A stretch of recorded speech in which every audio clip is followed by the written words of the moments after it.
Hi, I'm Dr. Christine Hanlon from the University of Central Florida, here to talk to you about Zoom and how to use timers in Zoom. So one way that you can use timers in Zoom and keep all of your participants on task and on time is you can use a video as a virtual background. So if you have a timer that's a video, you can go ahead, upload it into your Zoom, and then you can use it as a virtual background. There's two different kinds of timers that you can use, so I'm going to demonstrate both. So if you go to your screen down here at the bottom, and of course the menu always shows up at the bottom or the top depending on your computer, and you click on this little arrow here on the side next to stop video, you can go to choose virtual background, and then from choose virtual background, let me see which way I'm going here. Mirror my video. There we go. That makes it so much easier. Then you can go to this little plus here, and that's how you can upload the video. So just like you would upload any kind of a background that you have, this is a picture of my campus that I use some often. And then this one here is Hogwarts, the place where I used to teach. Don't tell anybody.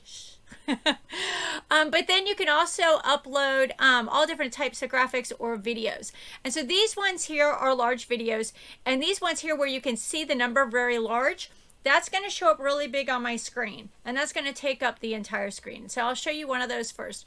There are lots of different numbers or timing amounts that we have at UCF, so you just got to figure out which one works for you.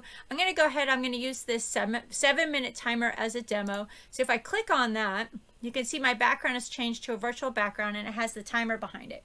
Now I have mirrored my video, so I've got to fix that. There we go. And that way it'll show up properly. And you notice I'm in the way. Like, I am in the way of the timer. So if I close this out, it's like this. I'm here. I'm in the way. So what I have to do is I have to cover my webcam. So they can't see me, so that way they can only see the timer. So you can't have yourself showing up with this kind of timer at the same time as a timer. So I have a little cover that I bought on Amazon that covers up my webcam. You could also just use like a sticky note or something like that and cheat. So there you go. Now you can see the timer itself just showing up. And with that, if I hit stop video over here, it stops the video, and then it'll restart if I hit it again. And see how it started from 7 minutes again. So I just hit stop, start, and it restarts the video. And so you can restart those. That's a pretty convenient way to use the timers. And that will show up really small. So if you have another person speaking, your little box where you normally would have your photo would be this, right? And it'll hopefully help them to stay on track. And with the newer versions of Zoom, the newer updates, you can move people in your squares. And so just tell them to move you to a place where they want to see the number, and that will help them keep on track. Now, the other one that I really like as well is the one that has it on the side. And I should mention that some of these videos, see, you can see this one's a 60-minute timer, this one's a 15-minute timer, this one's my 7-minute timer. These ones don't say, you know, you can't see it. It's not immediately noticeable, but if I hover over it, you can see that this one's a timer that's 15 minutes. Okay, so if I click on that, you'll see that's a big 15-minute timer.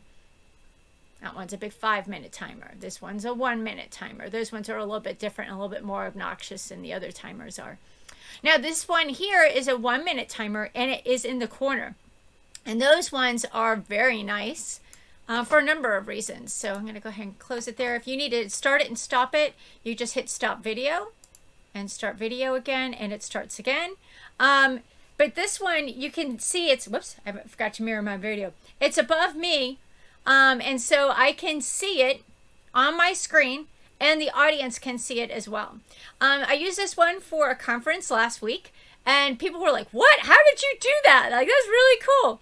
And this way, it kept me on track with my time. So they said, oh, you have, you know, a minute to tell us about, you know, who you are, where you're from, you know, that type of thing. That's pretty typical of any meeting where you're meeting with a bunch of people who don't necessarily know each other. And so I threw this timer up and I said, okay, I got a minute. And then I spoke. I knew exactly where I was on time. People knew that when I was going to be ending. And so it added a level of certainty to the meeting. But these ones are nice when you're speaking, right? So they can see you. You can see your time. Oh, other side. You can see your time, and the audience can also see your time. Now, if you're doing this for somebody else, though, this might be a little bit distracting because, oh, and you notice it's on a loop too, so it just restarted again. But it might be distracting if somebody else is speaking and they're using your timer because you're there. And so they're going to see you more than they're going to see the timer, right? And so you might want to use the bigger one and close yourself off. Now, you can still close yourself off with this one. If I close up my webcam there, you can still see it, but it's just really small. And it's almost too small, right? The larger one that takes up the full screen is more effective for others to be using. But it's a real effective tool, keeps people on track, and you'll be amazed when you tell people that they have a minute to speak. You throw up a timer like this. Whoop, other side. I keep on forgetting I'm married. But when you throw up a timer like that, they will go right down to the second, and you'll be surprised. They'll say, oh, I'm going to finish up early, but no, they finish up right on time, and then you can continue your meeting without any problems. Ta-da! So hopefully you like this Zoomtastic tip, and you're having fun with Zoom, and you're able to manage your meetings and keep everybody on time, and have a Zoomtastic day.